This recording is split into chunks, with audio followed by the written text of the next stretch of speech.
32 శంకులాదాయుడు. శ్రీ అగస్త్యుడు.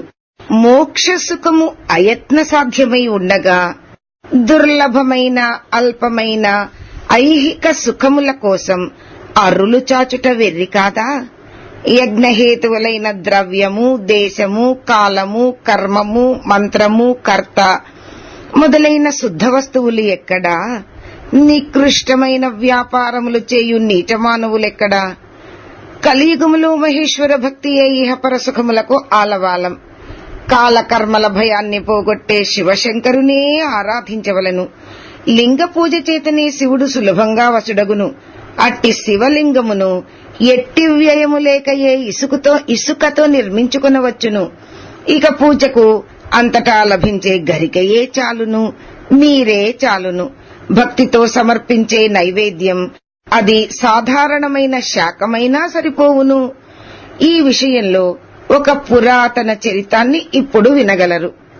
చోళ భూపతి ఏలుబడిలో సుసంపన్నమై దేశమంతటా ధనధాన్యాలతో సమానంగా లభించే మంచి ముత్యాలు కల వరి పొలాలు ఉండేవి.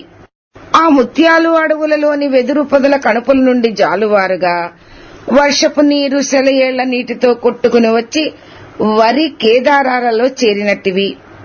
చక్కటి కావేరీ నదీ జల ప్రవాహాలతో దేశమంతా సుభిక్షమై ఘన సంపన్నమైంది. ఆ నదీ తీర్ణంలో కర్ణమంగళం అనే ఊర్లో చాతుర్వర్ణ్యముల వారు చతురాశ్రమ పాలనా తత్పరులై నివసించేవారు.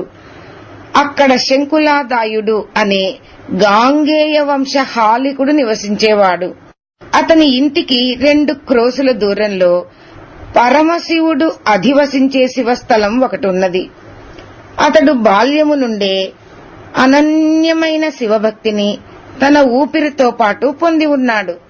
ఆహా, శివ ఈ ఒక్క నామంతో ఈ జన్మయే కాదు ఎన్ని జన్మలైనా బతికెయ్యలేమా? ఏ కష్టమొచ్చినా ఏమి, ఏ నష్టాలు మీద పడినా ఏమి, రాని రాని కష్టాలు, రాని రాని నష్టాలు, అరిష్టాలు శివ భవ హర భర్గ సర్గ శర్వ సర్వ మృడ ఈడ్య కాల మహా గురు దొర దొర దొర ఈ ఒక్క వరం ఇయ్యవా? ఏ కష్టాలొచ్చినా ఏ నష్టాలు అరిష్టాలు పండినా నీ నామం సదా నా నాలుకపై పాడించాలి, నా మనసును రాపాడించాలి, నా హృదయాన్ని ఆడించాలి. ధన్యం ధన్యం, ఈ జన్మ మరీ ధన్యం. సూలి ఆ ఒక్క నామంతో శివా అంటూ జీవించేస్తా. అందపు గనులు తవ్వుతూ అనురాగపు హర్మ్యాలు నిర్మిస్తూ ఆకాశాన్ని నింపేస్తా నీ శ్రీమత్ ప్రేమతో. సందేహించకు దేవా, ఈ ఒక్క వరం నాకు. ఇలా ఆ భక్తుడు భగవంతుణ్ణి మనసారా ప్రార్థించేవాడు, ప్రేమించేవాడు. అతడికి కాలం అదృశ్యమైంది, ఒకటే లోకం అన్నట్టు అతడికో నియమము ఉంది.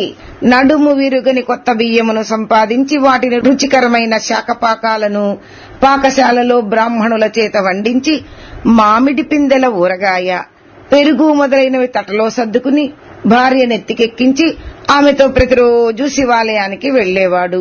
తాను శూద్రుడు ఒకట చేత నైవేద్యములను అర్చకుల చేతికిచ్చి తాను గర్భాలయానికి ఈవలగా నిలబడి ధ్యాన తత్పరుడై ఇలా ప్రార్థించేవాడు. తండ్రి, నీ తెచ్చిన వంటకాలని నువ్వు ఆరగిస్తేనే నేనింటికెళ్లి ఎంగిలిపడేది. లేదంటే ఇదిగో ఈ కొడవలితో నా పీక తరుక్కుంటా, ఆపై నీ ఇష్టం.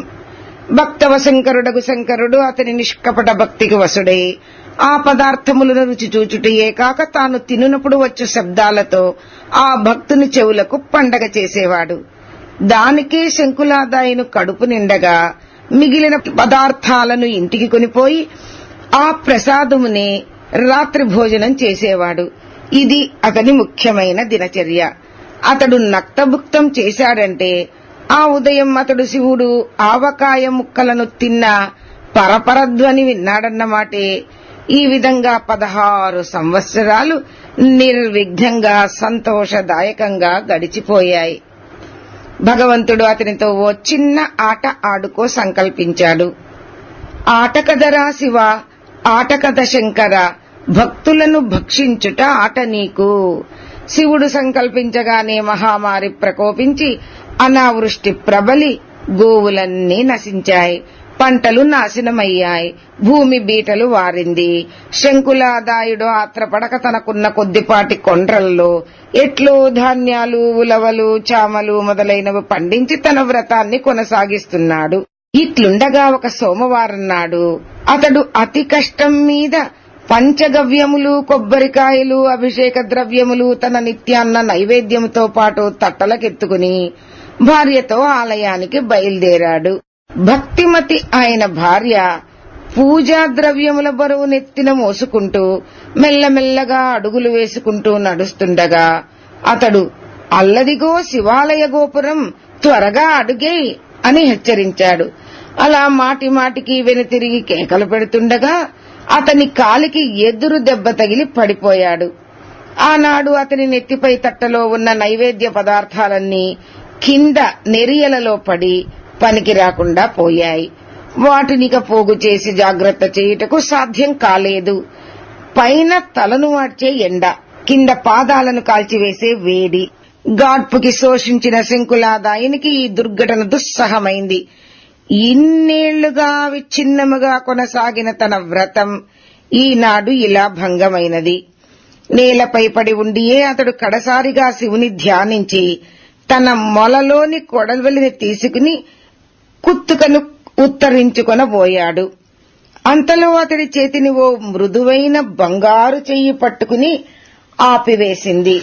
నమో హిరణ్య బాహవే సేనాన్యే దిశాంచపతయే నమో నమో. శంకులాదాయుడు ఆశ్చర్యపడి చూడగా ఆ నెరియలోంచి మహత్ప్రకాశమానముగా శివుడు ఆవిర్భవించాడు. నేలపై పడిపోయిన నైవేద్యములు శంకరుని నోట నములుతుండగా కనబడినవి. అరే, అదేమి ఊరగాయలోని మామిడి పిందెను నములుచున్న పరపర శబ్దము. అతని చేతనున్న ఆయుధమును శివుడు తన చేతితో తీసివేశాడు. ఇలా వేళ కాని వేళ, చోటు కాని చోట దర్శనమిచ్చిన ఆ దయాళువకు పరమేశ్వరుని ఆ పుణ్య దంపతులు భక్తితో సేవించుకొన్నారు. దేవతలు కురిపించిన పుష్పములతో వారి శిరస్సులు నిండిపోయాయి.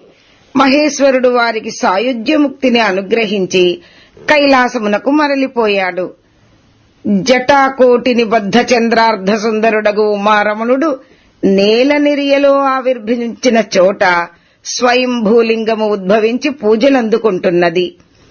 అన్న పదార్థములు పడిన చోటు అగుట చేత ఆ క్షేత్రమునకు తండుల శ్రేణికాపురము అన్న పేరు కలిగింది. ఇప్పటికీ అక్కడ భక్తుల చేత సమర్పింపబడిన శాక ఆమ్ర శలాటకమైన భోజనం శివుడు ఆరగించుచునే ఉన్నాడు. శివ మహిమ అపారము, అవాంగ్మానస గోచరము.